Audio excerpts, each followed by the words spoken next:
नमस्कार, स्वागत है आपका प्रभात एग्जाम के हमारे YouTube चैनल पर। चलिए शुरुआत करते हैं आज की वीडियो से।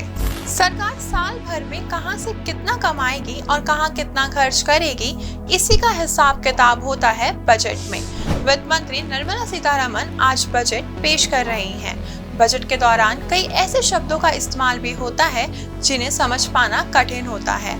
आज के इस वीडियो में हम आपको ऐसे ही कुछ शब्द बता रहे हैं जिनका मतलब हम सबको समझना जरूरी है, क्योंकि बजट का असर हम सबके जीवन पर पड़ता है। इसलिए इन्हें समझ लिया तो बजट भी आसानी से समझ में आ जाएगा। चलिए शुरुआत करते हैं।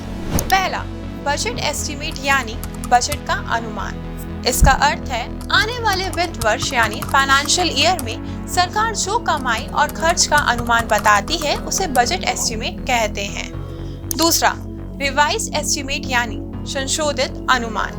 पिछले वित्त वर्ष में सरकार की कमाई और खर्च का जो अनुमान लगाया था उसे फिर से संशोधित कर जब पेश करती है तब उसे रिवाइज्ड एस्टिमेट कहते हैं। तीसरा, एक्चुअल यानी वास्तविक। 2 साल पहले सरकार ने जितना कमाया है और जितना खर्च किया है उसे एक्चुअल कहते हैं। चौथा, फिस्कल सरप्लस यानी राजकोषीय मुनाफा। सरकार की कमाई ज्यादा है और खर्च कम, यानी सरकार मुनाफे में है तो उसे फिस्कल सरप्लस कहते हैं। पांचवा, फिस्कल डेफिसिट यानी राजकोषीय घाटा। सरकार की कमाई कम है और खर्च ज्यादा है, यानी सरकार घाटे में है तो उसे फिस्कल डेफिसिट है। छठा, रेवेन्यू डेफिसिट यानी राजस्व घाटा। सरकार ने कमाई का जो टारगेट सेट किया था उतनी कमाई नहीं हुई तो उसे रेवेन्यू डेफिसिट कहते हैं। सातवां, टैक्स यानी कर।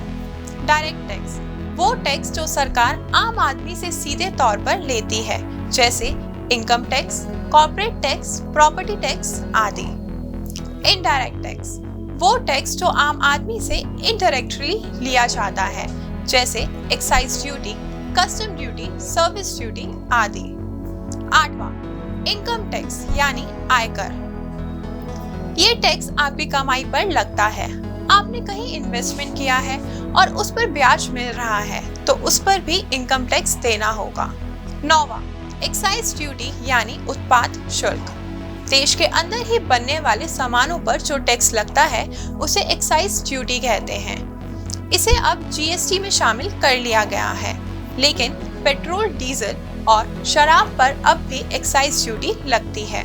10वां, कस्टम ड्यूटी यानी सीमा शुल्क। जो भी सामान दूसरे देश से आ रहा है या फिर जा रहा है, यानी इंपोर्ट और एक्सपोर्ट हो रहा है तो उस पर कस्टम ड्यूटी लगती है। 11वां, जीएसटी यानी वस्तु और सेवा कर। ये एक ऐसा टैक्स है जो भारत में प्रोडक्ट और सर्विसेज की सप्लाई पर लगता है।